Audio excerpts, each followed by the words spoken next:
I was 27 years old when I left India, and I thought I was heading toward a better life. Today, at 52, I can say I was wrong, because on that day, I didn't just lose my country, I lost my family. My name is Anjali Verma, and I was born in a small city called Ludhiana in the state of Punjab, India. From the outside, my life looked simple, even peaceful. I lived with my parents, my younger brother, and my grandmother. Our house wasn't big, but it was full of voices, smells of fresh food, and conversations at the end of the day. But inside me, there was a restlessness. I always felt like my life was stuck in the same place, the same streets, the same people, the same judgments. In India, especially for women of my generation, there was an almost pre-decided path. Get married, take care of the home, obey the family. And that's exactly what happened to me. I got married at 22 to a man chosen by my family. His name was Rajesh. He wasn't a bad man, at least not at first. He was quiet, hardworking, and had a dream that seemed too big for our reality, to go to the United States. At first it seemed impossible. We barely had enough money to cover basic expenses. But over time, that dream began to grow inside our home, like a dangerous idea that nobody had the courage to question. Rajesh started talking to people who had already left India. Men who came back with different clothes, expensive phones, impressive stories. They talked about easy money, about opportunities, about a completely different life, and little by little, he began to believe that was the only way out for us. I still remember the night he told me. He came home later than usual, sat on our bed, and said without looking me in the eyes, "We're going to the United States." My heart raced. Not with joy, but with fear, because deep down, I already knew it wouldn't be easy, and I was right. In the months that followed, our life turned upside down. We sold family jewelry. My mother cried as she handed over a necklace that had been passed down through generations. We borrowed money from relatives. We went into debt, all of it, for a plan that didn't even feel completely real. I didn't fully understand how we were going to get there. Rajesh avoided going into details. He only said that there were people who helped. Today I know what that's called, but back then, I just trusted him, or at least tried to. The farewell was the moment I felt, for the first time, that I was making a mistake. My mother held me for a long time, longer than usual. She didn't tell me not to go, but she didn't say she was happy either. My father, a man who rarely showed emotion, placed his hand on my head and said only, "Don't forget who you are." I thought I never would. I was wrong again. The journey began in a way that seemed almost normal. We boarded a plane out of India. I had never traveled before. Everything was new, frightening, and at the same time, strangely silent inside me. I couldn't feel joy. It was as if some part of me was being left behind, and I didn't know how to go back and get it. After that first flight, everything changed. The routes began to get confusing. We passed through countries I couldn't even properly identify. We stayed briefly, always in a hurry, always following instructions from people I had never seen before. I stopped asking questions because I realized I wasn't going to like the answers. We slept little. We ate when we could. And for the first time in my life, I felt real fear. Not the fear of disappointing my family, the fear of not surviving. There were other people with us on some stretches of the journey. Men, women, even families with small children, all with the same look: exhaustion, desperation, hope, mixed with regret. At one of those moments, a woman asked me, "Do you think this will be worth it?"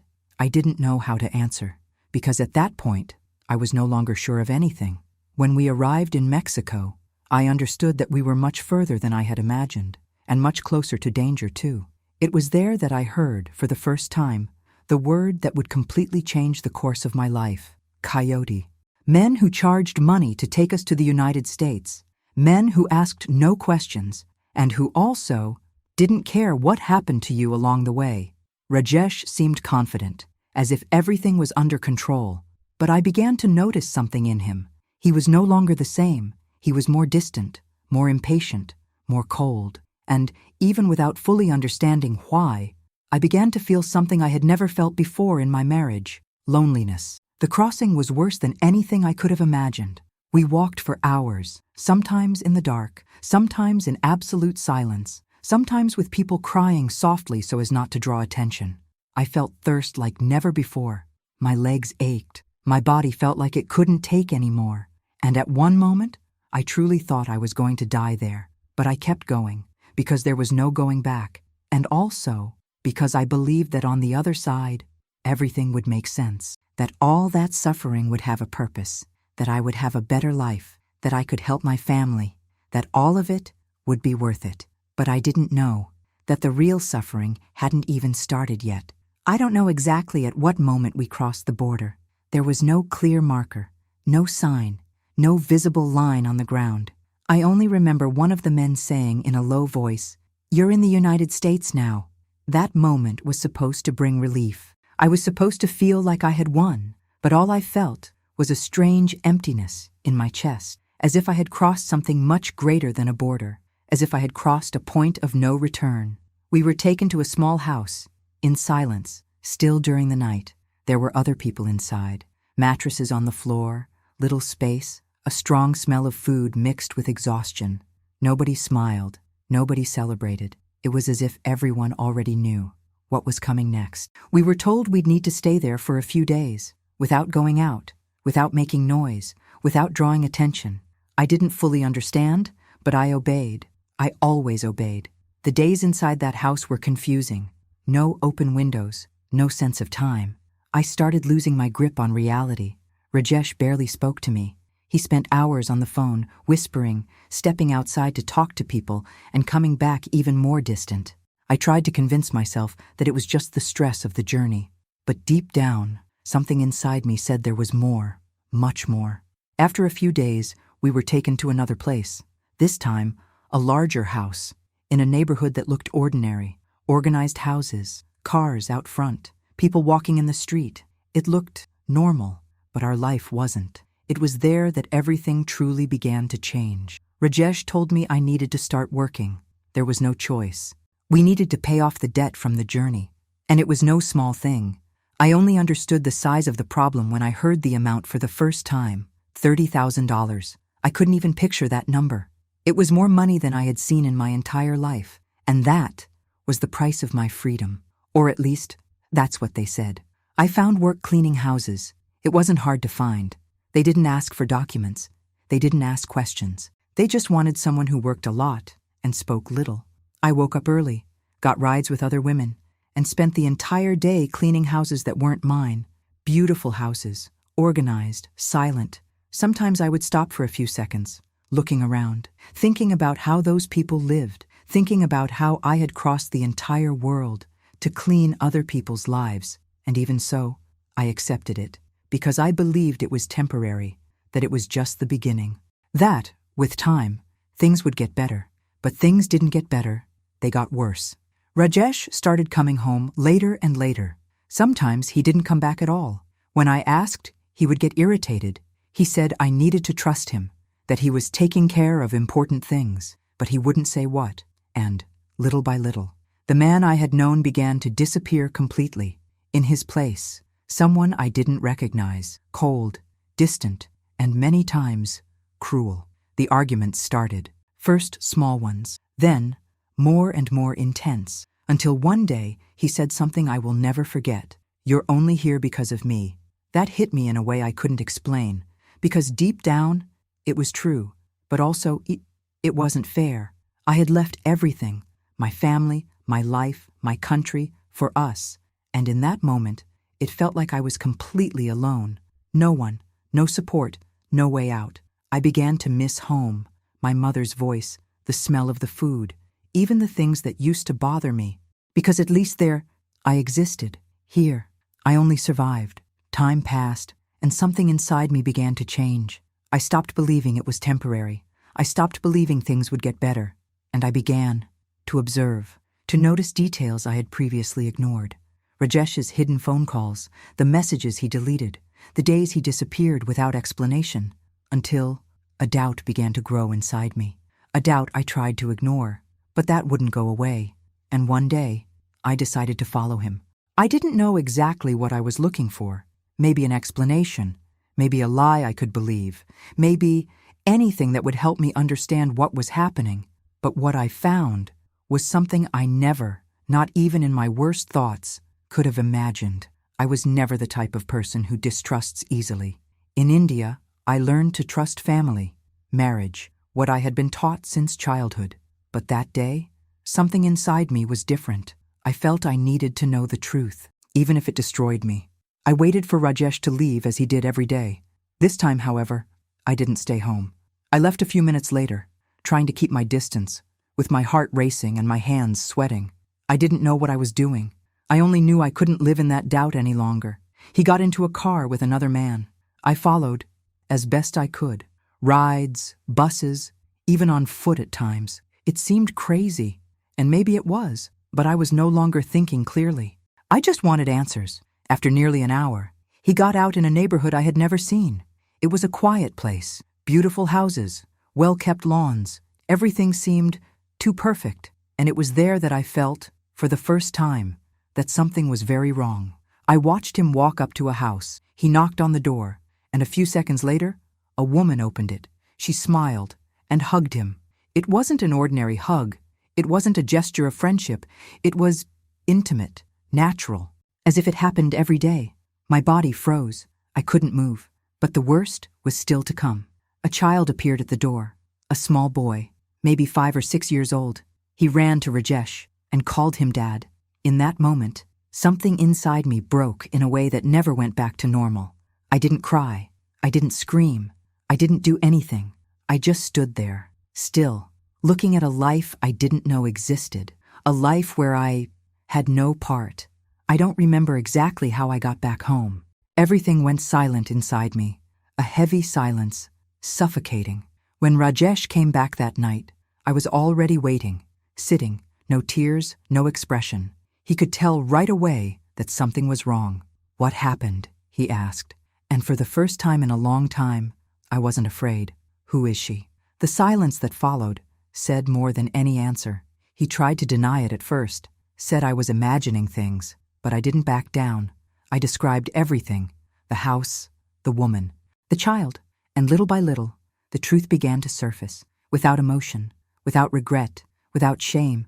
He had another family, for years already, even before he brought me to the United States. I couldn't understand.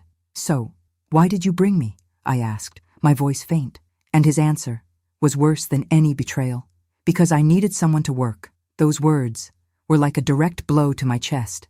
Everything made sense in that moment. The journey, the debt, the work, the silence. I wasn't a wife. I never was. I was a tool, someone he brought to pay bills, to support a life I didn't even know existed. I felt shame, but not for him, for myself, for not seeing it sooner, for having trusted, for having left everything behind, for someone who never loved me. The argument that followed was intense. For the first time, I screamed. I said everything that had been trapped inside me, everything I had swallowed for years, but nothing changed. He didn't apologize. He didn't try to fix it. He simply said, "If you want to leave, you can go." As if it were simple, as if I had somewhere to go. But I didn't. I had no documents, no money, no family there. I had nothing. And it was in that moment that I realized I was completely trapped, not just in a country, but in a life I didn't choose. In the days that followed, something inside me died. I kept working. I kept living in that house, but I was no longer the same person. I became silent, empty, as if I was merely existing, until one day, something happened at work that changed everything once more and made me realize that my pain could still get worse. After everything I had discovered, I thought nothing could hurt me anymore. I was wrong. Life still had one more way to break me. At that time, I could barely feel anything. I woke up, worked, came back, and repeated it all the next day. No hope, no plans, no future. It was as if I had turned into a shadow of who I once was, until, on an ordinary morning, everything changed again. I was cleaning a house, as I did every day. It was a large, silent house, like so many others. The owner was almost never home, and I preferred it that way. Fewer questions, fewer stares, less risk. But that day, someone knocked on the door, hard, insistent. I froze. My heart started beating so fast it felt like it was going to burst from my chest.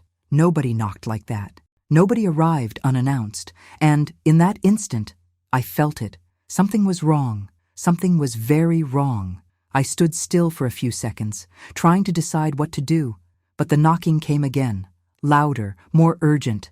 When I opened the door, I saw uniforms, serious faces, and a word I will never forget: immigration. In that moment, the world around me simply disappeared. I couldn't speak, I couldn't move. All I could feel was fear, a pure, deep, paralyzing fear.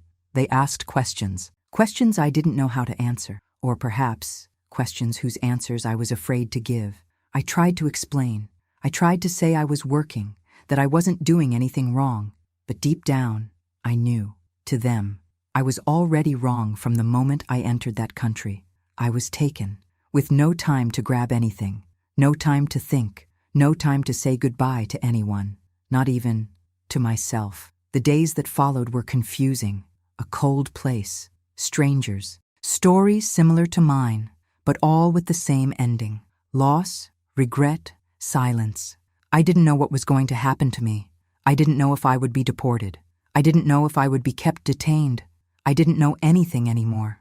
And, for the first time in a long time, I thought about my family, my mother, my father, the day I left, and everything I never got to live with them again.